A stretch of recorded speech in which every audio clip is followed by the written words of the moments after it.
পদ্মার বুকে একসময় যে চর ছিল শুধুই ধুধু বালির মাঠ, আজ সেখানে ঝলমল করছে সূর্যমুখী সোনালী সমুদ্র। হাল ধরেছেন চরাঞ্চলে কৃষকরা, আর তাদের এই নতুন স্বপ্নের সঙ্গে পাল্লা দিচ্ছে ভোরের রোদ, বাতাসের গান আর নদীর কল্লোল। শরীয়তপুরের বিস্তীর্ণ চরে লেখা হচ্ছে নতুন রঙের গল্প।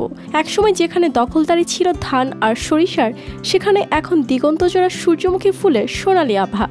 আর এই সৌন্দর্যের মাঝেই লুকিয়ে আছে কৃষকদের অর্থনৈতিক সমৃদ্ধির নতুন এক দিগন্ত।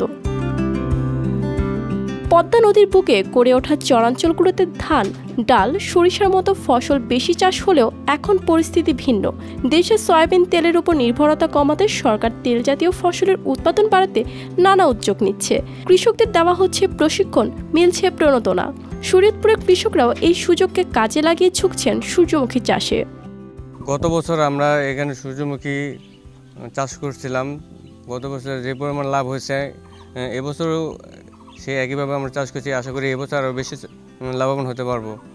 আর এর মাঝে যে আমাদের ক্ষতিটা হয় সেটা হলো টিয়া পাখি আইসা আমাদের। কালার এক্সপার্ট, জর্জ স্যাপ এবং মাইল্ড অন হ্যান্ডস টেকনোলজি সমৃদ্ধ অরিক্স ক্রিস্টাল ওয়াশ আপনার লন্ড্রি এক্সপার্ট। যে বীজগুলো আছে যখন পাকা শুরু হয় তখন টিয়া পাখি আইসা বীজগুলো খেয়ে ফেলে। ঠিক আছে, এটা বিষয়ে কী পদক্ষেপ নেব সেটা আসলে জানা নেই। গত বছর আমার প্রতিবেশীরা সূর্যমুখী চাষ করছে, আমি দেখছি।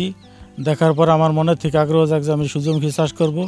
উপজেলার সহকারী কৃষি অফিসের সাথে যোগাযোগ করার পরে আমাকে সূর্যমুখী চাষ করার জন্য তারা আগ্রহ উৎসাহিত করছে। আমি সরকারিভাবে সূর্যমুখী চাষ করছি, শখের বশত করছি। ইনশাল্লাহ এবছর ভালো ফলন হয়েছে, আশা করি আমার লাভ হবে।